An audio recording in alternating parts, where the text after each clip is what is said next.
नमस्कार शेतकरी मित्रांनो, मी कृष्णा वाघुजे गेडाम बिरसा मुंडा फार्म हाऊस राजुरा। आज दिनांक 8/5/2026 रोजी इथं SRT प्लॉटमध्ये आपण विहिऱ्याच्या सहाय्याने कापसाचे झाड कापून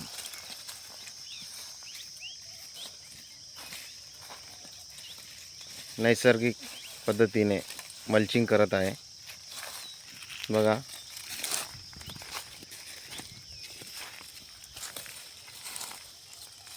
एक 2 ते 3 इंच बुडका ठेवून विहिऱ्याच्या सहाय्याने आपण कापत आहोत आणि कापलेले कपाशीचे झाड बघा, ह्या पद्धतीने आपण इथं मल्चिंग करत आहोत।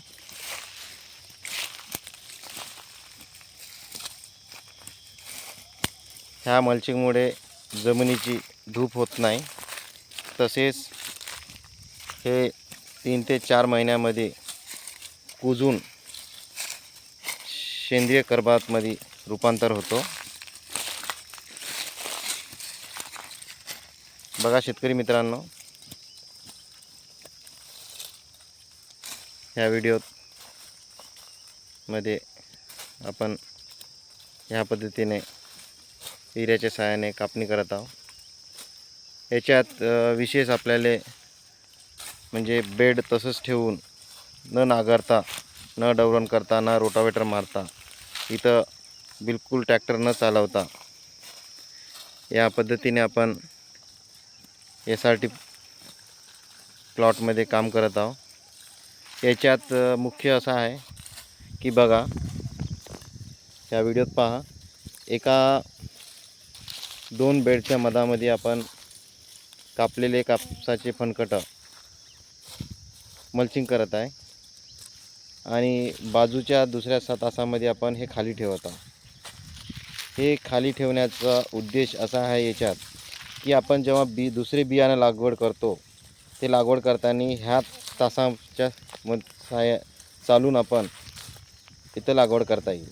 तसेच पुन्हा जेव्हा आपण फवारणी करतो, तर फवारणी करताना ह्या तासाच्या साहाय्याने समोर जाऊन आपण याच्यात फवारणी करतो।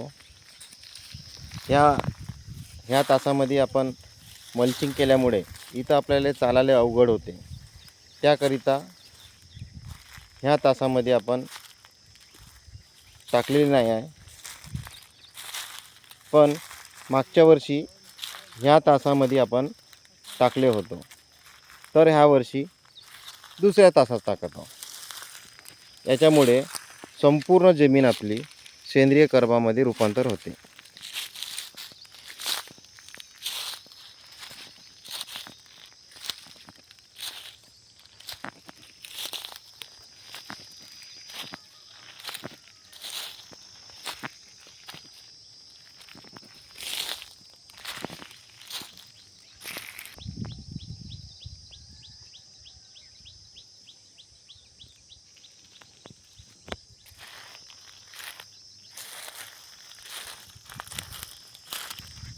इथं पहा, हे मागच्या वर्षीचे बुचके आहे आणि हे ह्या वर्षीचे बुचके आहे।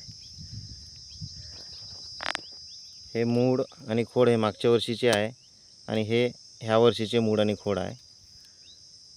ह्या पद्धतीने आपण SRT मध्ये मूळ आणि खोड इथंच ठेवतो। मूळ आणि खोड इथं ठेवण्याचे मुख्य उद्देश असे आहे की जे मुळामध्ये आणि खोडामध्ये लिग्निन हा द्रव्य राहतो, तर आपण उपडून फेकल्यामुळे तो हा कार्बन डायऑक्साईड स्वरूपामध्ये हवेमध्ये उडतो।